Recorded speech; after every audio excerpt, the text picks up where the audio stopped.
సౌందర్యలహరి 91వ శ్లోకం. పదన్యాసక్రీడా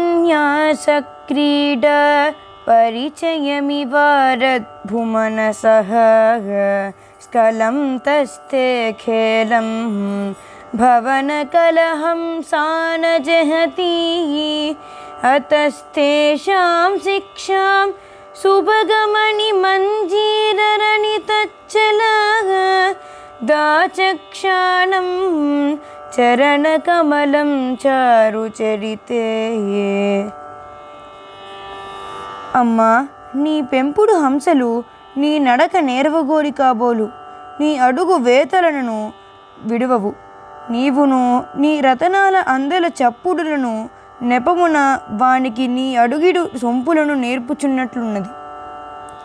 అమ్మ నడకలు హంస నడకలను మించినవి.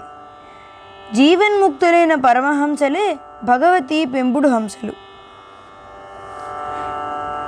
పదన్యాసక్రీడా పరిచయమివారద్భుమనసః స్కలం తస్తే ఖేలం భవనకలహం సానజహతి అతస్తేషాం శిక్షాం సుభగమణి మంజీరరణితచ్చలః దాచక్షాణం చరణకమలం చారుచరితే.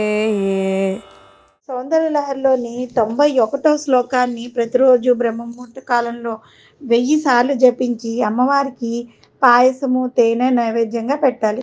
ఈ విధంగా 45 రోజులు జపము పూజ చేసిన తర్వాత ఆఖరి రోజున యథాశక్తిగా భోజనం పెట్టి ఓం హ్రీం హ్రీం హ్రీం అనే యంత్రాన్ని త్రికోణంలో తయారు చేయించి అది మెడలో ధరిస్తే ధనము భూములు అలాంటివి బాగా అభివృద్ధి చెందుతాయి. ఎవరికైతే ధనం కావాలనుకున్నారో వారికి, ఎవరైతే భూములు కొనాలనుకున్నారో వారికి బాగా అభివృద్ధి చెందుతాయన్నమాట. శ్రీమాత్రే నమః.